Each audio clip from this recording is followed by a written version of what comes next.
Alright guys, we are now on to station 4. For station 4, we are using a different surface type. So make sure you review the surface types we discussed in lecture.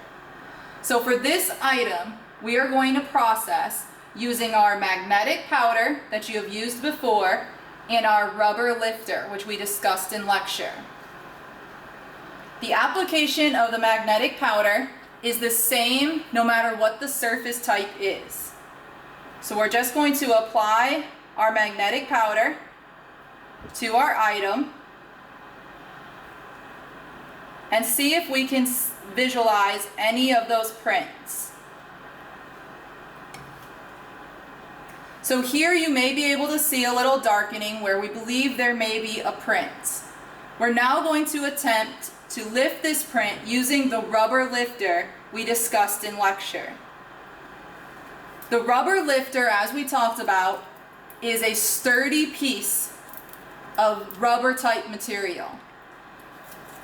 It has a plastic covering and this bottom portion is sticky.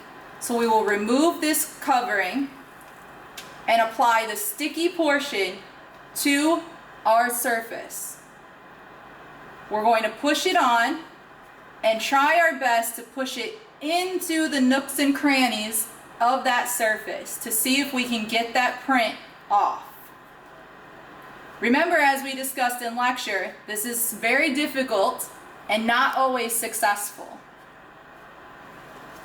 So now we will take that off and look at our rubber lifter to see if we can see the print. As you see, like we discussed, it recovers a lot of the texture of the surface, and sometimes it does not show a lot of the detail of the print. This may take several times to try to recover a good print, or it may not be successful at all.